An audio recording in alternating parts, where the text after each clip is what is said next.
টানা ৮ দফায় সোনার দাম বৃদ্ধির পর অবশেষে দেশের বাজারে কমল সোনার দাম।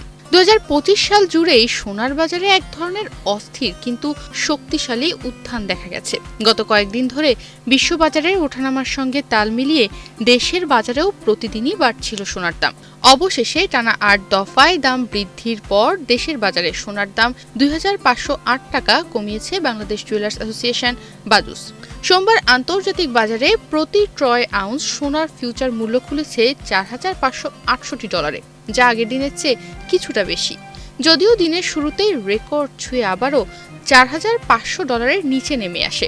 পদ্মা সেতু, মেট্রো রেল এবং এলিভেটেড এক্সপ্রেসওয়ে নির্মাণের গর্বিত অংশীদার বসুন্ধরা সিমেন্ট। তবুও সামগ্রিক প্রবণতা বলছে সোনা এখনও শক্ত অবস্থানে আছে, আর তারই প্রভাবে দেশের বাজারে বর্তমানে সোনার দাম কিছুটা কমেছে। ৩০ ডিসেম্বর মঙ্গলবার থেকে দেশের বাজারে ২২ ক্যারেটের প্রতি ভরি সোনার দাম ২৫০৮ টাকা কমে ২,২৬,৯২৩ টাকায় বিক্রি হবে। একদিকে সোনা ইতিহাসের সর্বোচ্চ দামে পৌঁছেছে, অন্যদিকে বাজারে দেখা যাচ্ছে হালকা টানাপোড়েন ও সংশোধনের ইঙ্গিত। সাম্প্রতিক সময়ে আন্তর্জাতিক বাজারে সোনার দাম রেকর্ড উচ্চতায় উঠে আবার কিছুটা নেমে এসেছে। এই পতন মূলত লাভ তুলে নেওয়ার প্রবণতার ফল। দীর্ঘ সময় ধরে দাম দ্রুত বাড়লে অনেক বিনিয়োগকারী স্বাভাবিকভাবেই মুনাফা নিশ্চিত করতে বিক্রি করেন। এতে বাজারে চাপ তৈরি হয় এবং দাম সাময়িকভাবে কমে যায়। এই ধরনের পতনকে বাজারের ভাষায় বড় ধস নয়, বরং স্বাভাবিক সংশোধন হিসেবেই দেখা হয়। আরেকটি বড় বিষয় হলো বৈশ্বিক রাজনৈতিক পরিস্থিতি। যুদ্ধ বা বড় ধরনের সংঘাত চলাকালে সোনা নিরাপদ বিনিয়োগ হিসেবে বেশি চাহিদা পায়, কিন্তু যখনই শান্তি আলোচনার অগ্রগতি বা উত্তেজনা কমার ইঙ্গিত আসে, তখন সোনার চাহিদা কিছুটা হ্রাস পায়। সাম্প্রতিক সময়ে ইউক্রেন ইস্যুতে শান্তি আলোচনার অগ্রগতির খবর বাজারে এমনই একটি মনোভাব তৈরি করেছে, যার প্রভাব সোনার দামে পড়েছে। অর্থনৈতিক দিক থেকেও কিছু পরিবর্তনের সম্ভাবনা কাজ করছে। যদি যুক্তরাষ্ট্র সহ বড় অর্থনীতিগুলোতে সুদের হার শক্তিশালী হয় বা ভবিষ্যতে ধীরে ধীরে বাড়ার ইঙ্গিত পাওয়া যায়, তাহলে সোনার মতো সুদবিহীন সম্পদের প্রতি আগ্রহ কিছুটা কমতে পারে। একইভাবে ডলারের মান শক্তিশালী হলে আন্তর্জাতিক বাজারে সোনার দাম চাপের মুখে পড়ে।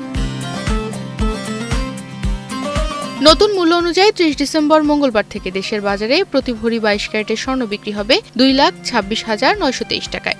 এছাড়া ২১ ক্যারেটের প্রতি ভরি সোনার দাম ২,১৬,৬০০ টাকা, ১৮ ক্যারেটের প্রতি ভরি সোনার দাম ১,৮৫,৬৯১ টাকা এবং সনাতন পদ্ধতির প্রতি ভরি সোনার দাম ১,৫৪,৭২৩ টাকা নির্ধারণ করা হয়েছে।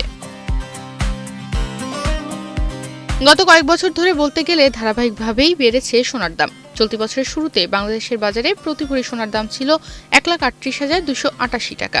২০২৫ সালের ১ জানুয়ারি থেকে এই পর্যন্ত বাংলাদেশের সোনার দাম মোট ৯১ বার সমন্বয় করা হয়েছে। এর মধ্যে দাম বাড়ানো হয়েছে ৬৪ বার এবং কমানো হয়েছে ২৭ বার।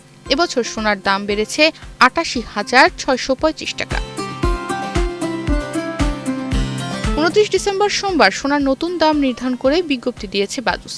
এতে বলা হয়, স্থানীয় বাজারে তেজাবি স্বর্ণ বা পিওর গোল্ডের দাম বৃদ্ধি পেয়েছে। এ কারণে সোনার দাম সমন্বয়ের সিদ্ধান্ত নিয়েছে বাজুস। সেই সঙ্গে সরকার নির্ধারিত ৫% ভ্যাট ও বাজুস নির্ধারিত ন্যূনতম ৬% মজুরি যুক্ত হবে। আবার গহনার ডিজাইন ও মানভেদে মজুরিতে তারতম্য হতে পারে। বর্তমানে বড় পরিসরে সোনার দাম হঠাৎ করে অনেকটা কমে যাবে, এমন ধারণা এখনও শক্ত ভিত্তি পাচ্ছে না। বিশ্ব অর্থনীতিতে অনিশ্চয়তা পুরোপুরি কাটেনি। মুদ্রাস্ফীতি নিয়ে শঙ্কা রয়ে গেছে এবং অনেক দেশের কেন্দ্রীয় ব্যাংক এখনও সোনা কিনে তাদের রিজার্ভ শক্তিশালী করছে। এসব বিষয় সোনার দামের নিচে নামার পথে এক ধরনের শক্ত দেয়াল তৈরি করে রাখছে। ২৪ ঘন্টা আগে ২২ ক্যারেট সোনার প্রতি ভরির দাম ছিল ২,২৯,৪৩১ টাকা, ২১ ক্যারেটের প্রতি ভরি ২,১৮,৯৯২ টাকা, ১৮ ক্যারেটের প্রতি ভরি ১,৮৭,৭৩২ টাকা এবং সনাতন পদ্ধতির প্রতি ভরি সোনার দাম ছিল ১,৫৬,৫৩১ টাকা। সব মিলিয়ে বলা যায়, সোনার দাম স্বল্পমেয়াদে কিছুটা কমতে পারে বা স্থির থাকতে পারে, বিশেষ করে যদি লাভ তুলে নেওয়ার চাপ বাড়ে বা ভূরাজনৈতিক উত্তেজনা সাময়িকভাবে কমে। কিন্তু দীর্ঘমেয়াদে বড় ধসের সম্ভাবনা এখনও স্পষ্ট নয়, বরং বৈশ্বিক অর্থনৈতিক অনিশ্চয়তা ও বিনিয়োগকারীদের নিরাপদ আশ্রয়ের খোঁজ সোনাকে শক্ত অবস্থানেই ধরে রাখতে পারে।